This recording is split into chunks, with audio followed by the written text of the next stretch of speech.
Hello, welcome to Make Kind Loud, conversations that turn up the volume. Today we are talking to Heather Younger. Hello, Heather, how are you? I am doing great. Thank you. Thank you for coming on. I appreciate it. Thanks for having me. I appreciate that. Oh, no problem. No problem. Hold on. So I'm going to read your bio. I'm going to tell the people about you, and then we're just going to jump into the conversation. Does that work? Yep, that works. Perfect. Awesome. Here we go. Growing up, Heather didn't feel heard or respected as a child, but rather than giving up or giving in to the negativity around her, she reframed her circumstances, and that motivated her to move forward. Heather realized that if she was going to make her dreams come true and live her best life, she would need to be her own cheerleader. The resilience Heather built up during her difficult childhood made her want to grow up and become a voice for the voiceless and an advocate for other people like her who hadn't been dealt a great hand in life. It has also positioned her to use the voices of others to guide and educate the leaders who have the power to change things for the better. Heather, I love that. I just love that. So, thank you. Yeah. It's just interesting. I think we can all choose to either do things for ourselves or do things for others. And of course, we have to do things for ourselves first. We have to, right, in order to be able to do that whole idea of putting on. You're in the airplane, and they tell you, okay, to make sure you put on your mask first. Right, because you have to breathe in order to help other people. Exactly. So tell us about yourself, Heather. I know you're an author, you're a motivational speaker, you're doing great things in the world. So just tell us about yourself. Well, yeah, I guess that's it. I mean, I am an author and motivational speaker, and I think the main thing I started with when I went on my own was helping organizations listen more effectively to the voices of their employees, and that is because often, they aren't listening. And so employees are there and they're feeling like they're at a place where they feel like they're not heard. They feel like they're not valued or appreciated. And so a lot of my work really circles around that. And now what I've found over these years of being on my own now is all of this boils down to leadership. And so a lot of my focus has evolved into what I call intentional leadership. And it's basically just saying, no matter what we're talking about, if we're talking about reframing our mindset to a place of being more positive, making sure that things, whatever happens in our life, we look at it differently, or it's how are we going to lead more effectively and making sure that people feel cared for and respected and listened to. Whatever that is, it's about being intentional with doing it. And in that case, it's not accidental. And it's just so people say, gosh, it's so amazing how much you say these things. I feel like it's you, like you live it. That's exactly what I want. I want to be aligned. And so that what I say and what I do and what my practices are and what my business is completely speaks like loud and clear, right? There is no secret here. And I am an open book. And I prefer to be that way. I love that. I love that, you walk the talk, right? Because a lot of people talk the talk, but they're not walking. Exactly. And I am trying to. Now, am I perfect? Absolutely not. And that's another huge part of my message, is that this is not about perfection. It's about continuous improvement. It's about moving in the direction of your greatness, but that we will never fully accept that and receive that and be that thing, but we'll always be walking in that direction of that thing. So that's what I believe. I love it. And so, let's talk about what's happening in the world right now. Like, you're in Denver. So what's the climate there? What's the atmosphere there right now?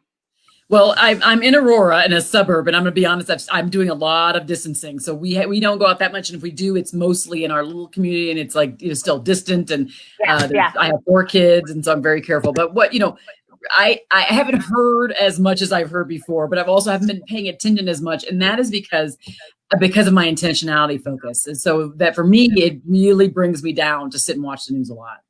And because I know what it does to me and to my children, because I can see their whole body language, I can see their eyes, I can see the fear, and I don't want to produce that in them. I minimize watching a lot of it. So, but what I've heard and what I've read, because my read Wall Street Journal, so I see some of that and I see some of the local stuff. It seems like it's getting a little bit better, a little easier. But I mean, in the end, it's a tough time, and we all have to process it. Right? Yeah. How's your process been? I think at first it was like, yep, this is happening again. You know, it was kind of like, right? You know, almost like a numbness to it. Yeah. And then there was just a level of frustration, like, really, it happened again? When is this going to stop? And then it was like, but wait a second, let's not respond in kind. I don't respond the way the other people responded to us. Right. And that's what when I'm saying that, I'm talking about not the protesters. I'm talking about the people who were outside the protest. Correct. Doing this stupid stuff to people's businesses and things like that. So there was kind of all of these things, and I was in between it as a business owner, knowing how hard it's been during COVID to get to the place where we're at, and then for that to happen. So there were all these things happening. I mean, there's still just a lot of like, is this, you know, how many more times do we have to get here? Yeah. You know, are we ever going to get people to change? Just the other day, I was in a meeting with people that are, let's just put it this way. There's a couple handfuls of us that talk about a lot of the same things and speak about a lot of the same things. Sarah's one of them, but would be like Mike Vacanti and Kimberly Davis and those kind of people. And we were basically, the idea was, how many times, and for people like you, like, right, how many times for people like us that we can continue to say the message, but we're only talking to the same people. We're talking to the people who already tend to lean towards this one direction, right? And what we were talking about is, how do we grab the people who really need to hear these messages? So then in this case of like George Floyd and all the other cases that happened before him, how do we get to the people who are the perpetrators of these crimes? And then also, how do we get to the people who automatically generalize the actions of those officers to every single officer in the world? Right. So how do we get to both sides and kind of grab them in and help change their minds and their behaviors? How do we do that? It's kind of big. And so my solution is that it starts with one. And so I'm always going to be one who is, I'm seeking change, and I'm choosing to be the change I'm seeking. And I think that's like the critical point, is I feel like I'm more in control when I control the things I can. And I try to not focus too much on the things I can't, because this thing is a beast. Yeah. Yeah. Right. I mean, we're not going to change this me by myself, like everything, but I can, though, I think, sit with someone who may have a little bit of a narrow-minded focus. Maybe I won't completely like make them do a full-on pivot, him or her, but maybe in our conversations, you know, I can change one element of their thinking. And now I feel like I've achieved something, because one element of their thinking about Black people, about Latinos, whatever it is, one element of their thinking has changed. And then I feel successful, because I know I can't completely change them all the way around. And I think that's, at least me individually, I can control it. And that's where I feel I get solace there. Yeah. And I love that. And I completely agree with you that it is in those individual interactions, right? And so my thing is that I firmly believe that we have the power to change the world. And when I say that, people are like, oh, change the world, right? And it's not as grandiose as it sounds. It really is having those one-on-one conversations. If you can positively impact someone individually, then they will go and hopefully positively impact someone else. And then there's a domino effect. There's a ripple effect of conversations that haven't been had before. And that's how we change the world. But we have to be willing to have those conversations. It's so true. And I love it. Well, you know, we're lockstep. So you and I are lockstep in beliefs. So you and I are right here, two people preaching to the choir. And I'm hoping that maybe there'll be like one person listening who's not somebody who, because if there's nobody who thinks like us, nothing changes. And what I mean by that is, if we don't think that we can change the world, then we won't go about trying to do it, and then it never gets done. So, but if we can talk to people who think, well, I can't change the world, but then they realize and they see us talking, we're like, oh, when they mean by change the world, they mean like, I talk to one person, or I open my mind and listen to one person, or yes, it is about you. It's you, like you. So look in the mirror and know that you are and can be the change you're seeking. And I think that's the key, right? And not going what my neighbor didn't do, what this person failed to do. What can I do in this case? In the case of George Floyd, in this situation, this is just what I believe. I'm not going to change I'm not going to change every single police officer's mind. I'm not going to change people's mind who are narrow-minded, who thinks a certain way about Black people. I'm just not going to change every single person's mind. However, I can change one person's belief. I can change one person's frame. I have the power to do that. I do believe that because I've seen it happen before. Yeah. So then and it's not because I'm all powerful. It means I, meaning you too. Each one of us individually in our shoes can be a better listener, can really feel deeply for somebody, can empathize deeply for someone, to put ourselves in their shoes, can really want to help and uplift people. All of these things that we can do. So I think there's a lot of potential, a lot of possibilities. But I do see green grass and flowers where others might see dirt and mud. And I'm all right with that, and I'm not changing it. And I love that. And we need people to think that way, though, right? Because even in the darkness, there's light, but you've got to be willing to open your eyes and see it, right? Yes. And yes. Yeah. And so, I mean, you just said, we're lockstep and we're like-minded. But you posted something that was so beautiful, this blog that you did. And you said that you refuse to meet hate at the door. What does that mean to you? Yeah, I mean, I put that out there because last year I did this TED Talk based upon some of my experience as a child. But one important story was my mom is white and Jewish, my dad is Black and Christian, and you can imagine that kind of upbringing, that kind of old boy. But my one side of the family really, my mom's side, wasn't real happy about the union, and I really was treated like a black sheep of the family, and I wasn't allowed to public, gatherings, and I was pretty much hidden from that community, the community that they were in, and not fully included in the family. And so really the long and the short of it is, I love my family. I love that family irrespective, but there was racism there, and I know it, and I lived it.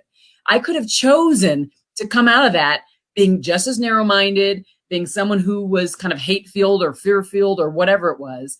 And instead I chose not to be that person. I chose to stand in a more positive place, to see that it was mostly about ignorance. And so why I could probably try to change their mind through my actions. And I think I did in certain respects, to a certain degree, because I believe people individually can do that. I couldn't live in like their dark shadow. I couldn't live in their perception of me. And I did for many years. And so I was kind of, even though I didn't seem like a victim, in my mind, I had a little bit of a victim thing going on. And so I chose not to do that. And so I just chose not to embrace hate and fear. And so this thing that's happening right in front of us, because I lived it in my own family, I'm in the place where I can say, you know what? I don't hate all police officers. In fact, I pray for the police officer who did what he did. He's going to get what he's supposed to get, because I do believe in justice, and all of them will get what they're supposed to get, but I don't hate them. Yeah. Because I know where he came from was from a place of ignorance. I'm sure it came from parents. I'm sure it came from educators. And I know that. And so guess what? How do we change that? We become better parents. We become educators in any way that we can. And so that's where that article came from, that stance of refuse to meet hate at the door, and instead embrace love, embrace forgiveness, embrace knowing the knowledge that that it's ignorance in most cases, that we have a chance to change that. And we will not, by the way, change that by having, by acting and behaving in a way that perpetuates our stereotypes. We will not change it. So we will change it by voting. We will change it by doing peaceful protests. We will change it by showing up to not just the primaries, but the general. We will change it by actually being political actually going into and being a state representative, or somebody that's in the House, in Congress, or a judge, so that's how we change it. We individually can change it. Yep. But not with more hate, not with more fear, not with more violence. So that's where that came from. And we have to do it with love. I mean, we have to. Because there is no other option. It's okay to be outraged and frustrated and angry and annoyed and all of those emotions, right? Yep. It's okay to feel all of those emotions, but we can't stay there. So no. So get unstuck. What is your advice to people? How do you how do you help people get unstuck? Well, it's funny. You just what you just said is so true. Like, taking the violence away from it. Yeah. All of those emotions have to be felt. And I am not saying cancel out all those emotions. Those emotions have to be felt. You have to sit in them. And I can't tell you how long you're going to sit in those emotions because that's your own process. Right. But you do have to give yourself a time where you say, okay, like, I'm done. I'm done with being here, this place of stuck. And I'm ready to move past that place of stuck. And so what was it about this place of stuck, or what was it that brought me to this place that actually revealed some other things to me that were positive? What are the things that were in this place of stuck that helped me learn, that helped me be better, that helped me be more empathetic? What were those things? So now I'm starting to, by asking myself those questions, now I'm getting to a more rational place that I can say, well, this thing right here was really crappy. And this stuff right here is absolutely unjust, whatever these things are. But what have I learned and how have I grown? Okay, so now how can I now take that new thing and pivot it to make something that actually helps to create better change in that place? And so now that I'm in a place where I'm thinking differently, because it's all about what we think. Because what we think about and what we look at and what we visualize are the things we move in direction of. And so if I'm now thinking, what did I learn? How can I grow?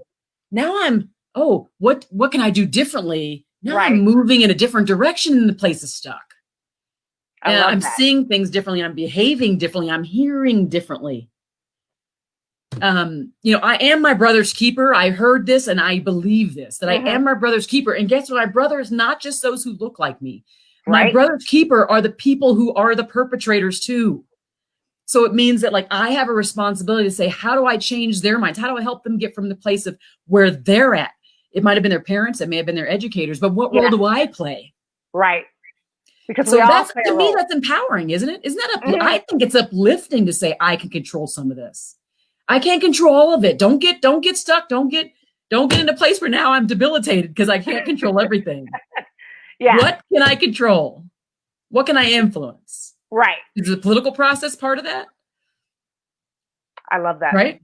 Do I go back to school? Do I elevate myself so that now I'm in a position I can get a better paying job? Because resources are the things that beget resources that create more influence that help to control more things. Right. So that's right. That's the thing.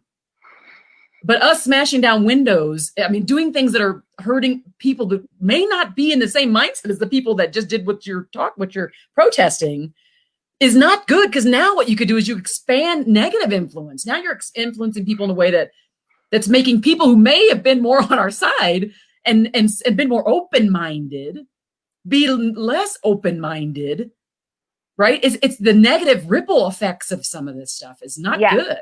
Yeah. So leave from a place of love. Leave from a place of love and know that each person can be the change they're seeking in a more productive and effective way. Right. Yeah. I love that. I want to read a passage of your post that you wrote that struck me a little bit. And it says, George's tragic death is a reminder for us all of how much we disregard human life and dignity, how we suffer from a lack of empathy for our fellow humans, and how much people hold negative perceptions of people with brown skin. I know that last one all too well, but no matter what, I refuse to meet hate at the door. And I love my enemies and those who look down on me. Why? Because I know that much of how we show up is the filter we brought from our past. Ignorance is the fuel for racism and hatred. I know better. I will not let hate win the day. That right there gives me chills because you mentioned before that you lived it with your other side of the family. And so you know how that feels. But the disregard for human life and the disregard for dignity and the lack of empathy that we currently face is something that we all have to acknowledge, right? And once we acknowledge that it is happening and that does exist, then we can move forward in those conversations. But we have to acknowledge it, and we have to be willing to accept that, this happens. And I think for a long time, a lot of people weren't accepting of that. They weren't acknowledging that this is what's happening in the world. Oh yeah. Well, we have to acknowledge. I mean, yeah, I just don't want people to think like, well, Heather's just like, floating around this like fluffy cloud of naivety, and that's just not. It's not what it is. I'm Yeah. making a choice. I'm making a choice to meet this demon in a different place. I'm making a choice to meet it not from that place of like, because I'm not ignorant, because I know better. Mm. Then the bar's higher. And when I think about the person whose knee was on his neck, Right. those three things were encompassed when I said like the lack of human dignity, Yep. not looking at human dignity, and the lack of empathy, and not having the respect for people that are different. That's what was happening. Is he did not, and it's not just it's him, but like to a certain extent, we all have those three things I described. There's a certain level of that, like this lack of empathy thing. He in that moment, he had zero empathy for the person who was begging for the breath, right? Zero. And so let's just take that some steps back and think of how many times that we are maybe not actually having our knee on someone's neck. Yeah. But how many times are we squeezing things out of people? If we're leaders inside the organization, how many times are we're failing to listen, and we're squeezing people so they aren't able to reach their potential? There's so much of that happens. It happens at home, it happens at work. And we have to say, okay, no, we would never do what he did. And what he did, he has got to pay the price for it. As each of us do whatever it is we do, we have to all pay the price. Yeah. Because our choices have consequences. And it could be positive consequences. Like our choice is going to have been one where it uplifted others and those people grew from it and they thanked us later, or they didn't thank us, but we knew we had a hand in that. Right. So there's consequences both ways. And I think that's when I say that, that's what I mean. And I agree with you. We all have our role to play in any of this. And no, I can't control the man who did that. But the next time I interact with someone, I can choose how I show up. Yeah. I can choose the words I use. I can choose all of that. And I just think that to me, that is empowering. What's not empowering, what's not uplifting, what's not like, doesn't make me feel like a full citizen is when I take it as a whole and say, I've got to solve all of that all on my own. And I think once we step back and go, what role do I play and how can I influence and what can I control? Then it becomes easier. I was at my first international talk in Brazil. Was that last year or the year before? I think it might've been last year. I'm not sure. And I was, I was super nervous because the person who was translating was like, I love everything you do, but can you please slow down the way you talk? Well, that messed me up. I already knew I was going to slow down. In my mind, I'm like, I have to slow down. They're doing translations. I have to slow down. Okay. And then she said, but then she came up right when I was about to walk on stage and said, can you please, I've printed all your stuff out. Oh, you're so great. But can you please slow down so I make sure I translate correctly? And it messed me up. And it messed me up so much that, I think my presentation went well, but at the end I went over, and it's because I was trying to slow down so much because I was really cognizant in that talk. And after that talk, they had kind of a gathering of people that were doing book signing and stuff. And there was one young lady that said, are you actually saying that it's not like about the executive leadership team, or like, it's not about other people, but it's about us? Like, so you're saying that we control this? And it was just like this really innocent. She wasn't being sarcastic or anything. Yeah. She was just like, wow. So it's me. Oh. And it's like, holy, wow. It's like a lot of responsibility, but then it's like, oh, it's me. Right. I can make someone feel good. I can make someone feel respected, and I can make someone feel heard. Oh, gotcha. Yeah. Right. And I think that's the key, is we have to realize the power we possess, all of us individually. Agreed. I agree. And it's every interaction. So say you aren't your best in one interaction. The very next one, though, you can be better, right? And you can show up in love, and you can show up in kindness, and you can show up better. Because no one's perfect. We're not going to get it right all the time, right? And not about perfection. Not about perfection. It's about growing, though, right? It is about continuous improvement. It's about growing. Yeah. Yep.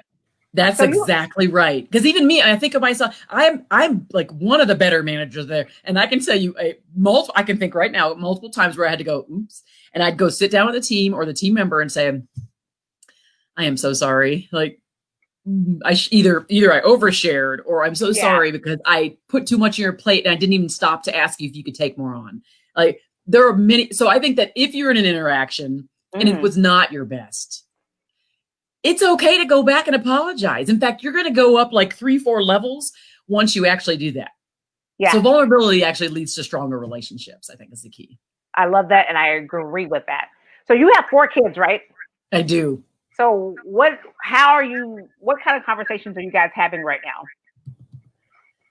We had a lot, and we are doing it. We're having them intermittently, of course. So I have 3 boys. So I always say, like in that article I talked about, I'm raising 3 future Black men, and so my youngest is 10, and my oldest is 15 in that range. And I mean, the conversations are kind of like that article. So we need, like I said, we are coaching them to be smart about how they interact with law enforcement, but to be smart about how they interact with anybody and what people are seeing and the perceptions. And we're constantly have to tell them how they have to show up is more important than maybe someone who doesn't look like them. Yeah. And it is what it is. And that's what it is. And I'm not letting you off the hook. I won't let myself off the hook, and I'm not letting you off the hook. And this is what it is. And just know that when you do here, you have to go here. You have to go above. Yeah. And, the hoodie's got to go. The hoodie, I know I like hoodies. I can have a hoodie at the house, but you're not going to be driving your car with a hoodie on. Like, there's just certain things they're not going to do. And they know it. And they're not going to have saggy pants or not. So the standards are just what the standards are, and they shall meet them. And it sounds funny, but that's just, and they know it. And none of them really, to be honest, want to do it. But we try to be very clear about what it is they are and aren't going to do, what they should and shouldn't do in this context. And at the same time, don't judge too harshly people's perceptions, and help them along. I've had friends who lately, and I'm sure you have too, who have come and said, "How do you feel?" And I have a question, and they want to know. And how should I call this person? Is it okay to call this person that, whatever? And they want to know. And we need to help people along. We need to help our brothers and sisters that don't look like us along, because we are all brothers and sisters. I am my brother's keeper. And so I have to help them along the way. And if we all have that perspective, I think it will be a lot better off. It's not going to be perfect. We're still going to have those people who we can never help. And and let go of that. We just aren't going to be able to help it. And if they go do injustice, if they do things that are against the law, guess what? The justice system will handle them. Yeah. But we'll handle everybody else. All right. Each of us individually. Yep. I love that. And I love that you've set the standards in your family, and they know that what they will and are allowed to do or are not allowed to do. And so that is beautiful. But just having those conversations, I was talking to someone earlier, is that as Black children, you don't have the privilege not to have conversations with them because of the state of the world, right? Like, exactly. Black household conversations are different than white household conversations. There's a different level of emergency in regards to how to handle yourself in the world, because you are handled differently. You really are. You are. I mean, having said that, like me personally, when I've been stopped by police officers because I've been speeding, it was because I was speeding. And they didn't treat me any differently. Not that I could feel, not that I sense. I don't know. It seemed fine, but I look like I do, and I'm not a Black man. So, but I do have one who's 15 who is just about to get his permit, and so then a year he'll be driving on his own. And he is, again, and that'll be 16, and he's tall, and so he's there. He's right in the middle of that area. And I'll be fearful for many reasons. That's probably not the first reason. The first reason is the safety issue, right? And then the secondarily is then if something would happen, he would get stopped, what would happen, and how would he need to act? And so it's setting him up to understand what that is and to protect themselves and protect himself by doing and acting a certain way. And that is our reality. I wish it were different. I don't think it will be. And we're just going to have to live with that. I mean, our reality is we can't change everybody. I do think if each person, every single one of us said, we're going to walk around being like Louisa, who is just the most positive piece of energy on the planet. And we're going to just, see people a certain way. And we're going to do it. And if every single person did that, then yes, I could, change that any particular officer who might do the things that they've done. Right. Yeah. But I'm not going to overwhelm myself with that. Right. I'm not. I'm going to say that today I'm showing up as my best self for the person who's in front of me right now. I am going to choose to uplift them in their shoes as I stand in mine. Doesn't matter what they look like. And that's what my choice is in my words and what I do. And I think that's what I can own. So I'm sticking with it. I love that. And you're absolutely right. Like, we can't change people, but we can't, like you said several times during this conversation, but you can be the change that we seek, right? Yes. And so if you want this world to be different, then you have to look inside yourself and see what you're projecting out. Because if you're not projecting out the goodness and the kindness and the love, then what do you think you're going to get back? So it's all about yourself. And it's all about that revelation that lady had when she came up to you and was like, oh, it's me? Then yes, like, we can only control ourselves. It's crazy. And this has become more crystal for me, just so you know, like sounds real crystal, but I mean, this has become a crystal for me over the years, because I'm like, well, it's the leaders inside the organizations, because I'm the workplace expert, right? So I'm going to be talking about organizations. And I'm like, it's the leaders inside. And then it's like, but wait a second, it's not the leaders in aggregate. It's the leaders individually. Oh, and I can actually influence that because I'm an executive coach too. So I'm like, I can influence that because I'm talking individually one-on-one with a leader. I can change one leader's mind. And by the way, I have. Yeah. And I'm like, yes. So see, I took control of the thing I could control, the thing I could influence. And I think we all have to find that thing for ourselves and be that for others. I agree. Listen, you are such a light, and I can talk to you forever. I know what you mean. I feel the same with you. Thank you. And I appreciate you taking the time out just to share your thoughts and just your energy, because we need more of this, and we need more conversations where people are open-hearted in such a closed-hearted world. We need more people who are willing to, get out there and stand in the gap and have hope for a better future. And that's what you have said this entire time, is that you have hope for a better future. Yes, stuff happens, and yes, stuff is crazy and frustrating and angering, but there's still hope for a better future. And I appreciate that so much about you. Thank you. And remember, everybody, you are the hope. Okay, you are the change. I love it. This has been Make Kind Loud, conversations that turn up the volume. Today we were talking to Heather Younger, who is just out there giving her best to the world and saying that it is important for us to understand that we can be the change that we seek in the world, but we have to step forward in love and hope and kindness. Once again, Heather, thank you so much for joining me this week. I really appreciate it. Thanks, everybody. Thank you. Appreciate it. All right. Have a great day, and we will talk to you next week on another episode of Make Kind Loud, conversations that turn up the volume.